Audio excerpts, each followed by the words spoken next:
A ver, las guerras del siglo XXI ya no empiezan, o al menos no siempre, con el estruendo de los ejércitos cruzando fronteras. No, comienzan mucho antes, de una forma totalmente silenciosa, en la información que consumimos cada día. Hoy vamos a analizar a fondo la guerra cognitiva, un conflicto que no busca conquistar territorios, sino algo infinitamente más valioso: la mente. Vale, para entender esto, comparemos. La guerra del siglo XX se libraba con tanques para tomar un territorio físico. La del siglo XXI, en cambio, se libra con miedo para generar división. Las bombas han sido, en cierto modo, reemplazadas por la saturación de información, y el objetivo ya no es el control de un pedazo de tierra, sino el control de la percepción. Ahí está la clave de todo. A lo largo de la historia hemos luchado en tierra, mar y aire. Luego, más recientemente, añadimos el espacio y el ciberespacio. Pero los estrategas modernos coinciden en que ha surgido un sexto dominio, uno que podría ser el más importante de todos.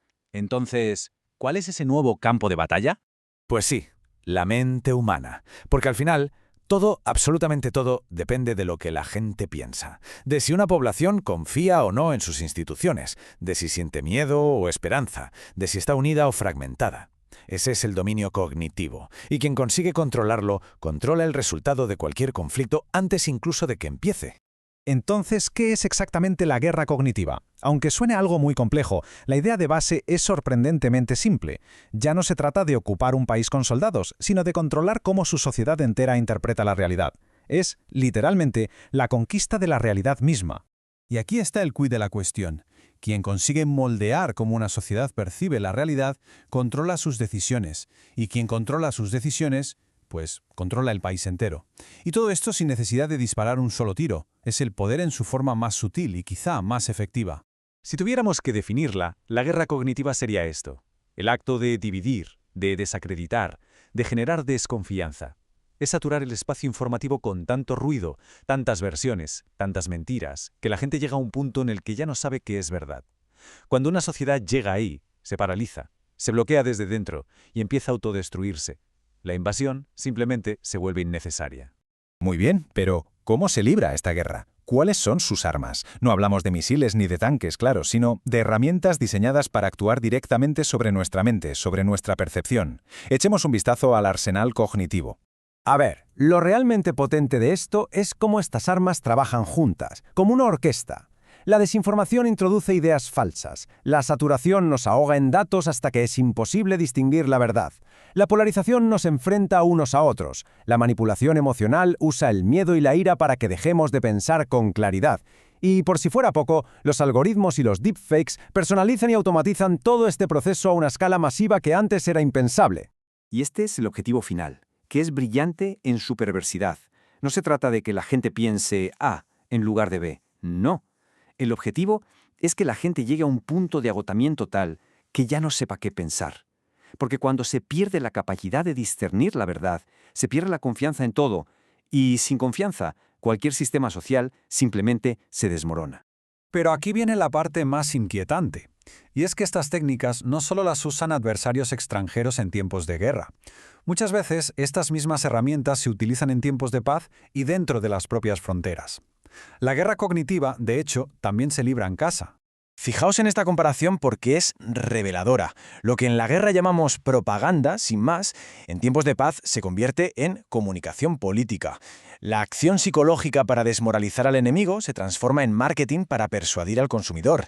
Y el adoctrinamiento se disfraza de batalla cultural. Cambian los nombres, sí, pero el mecanismo de fondo es exactamente el mismo. Porque el objetivo fundamental no cambia. Da igual que sea un enemigo externo o un actor interno, la meta es siempre la misma: influir en cómo la gente percibe la realidad para así influir en cómo actúa. La diferencia real no está en la intención, sino en la escala y la precisión que la tecnología permite alcanzar hoy en día. Y eso nos lleva directamente al factor que lo ha cambiado todo: la inteligencia artificial. La IA no es solo una mejora, es que ha llevado la capacidad de influencia a una escala industrial, transformando por completo las reglas del juego. Pensemos que antes, influir en la opinión pública era un proceso casi artesanal. Requería muchísimo tiempo, un esfuerzo enorme, y los resultados eran, en comparación, limitados. Se basaba en medios de comunicación masivos con un mensaje único para todo el mundo.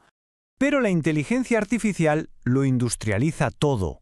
Permite analizar millones de datos para crear perfiles psicológicos detallados, generar mensajes hiperpersonalizados para cada individuo, simular corrientes de opinión con ejércitos de bots y automatizar campañas de influencia a escala global, 24 horas al día, 7 días a la semana.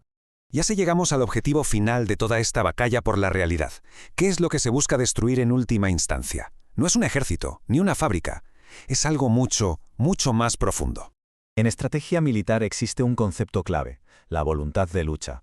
No se gana una guerra hasta que el enemigo pierde las ganas de seguir peleando. Pues bien, la guerra cognitiva aplica este concepto a toda una sociedad. Busca crear una especie de depresión colectiva, un estado en el que la gente pierde la confianza, la esperanza en el futuro, y llega a creer que el sistema está roto y no tiene arreglo. Y una sociedad deprimida no se defiende, se rinde sola. Y esta es la conclusión. La guerra más sofisticada, la más eficaz, no es la que destruye edificios, sino la que destruye la confianza, la que dinamita la verdad compartida y la capacidad de una sociedad para pensar con claridad.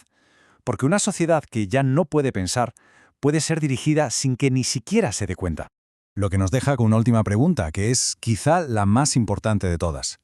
Si el verdadero campo de batalla es la mente de cada persona, entonces, ¿quién la defiende?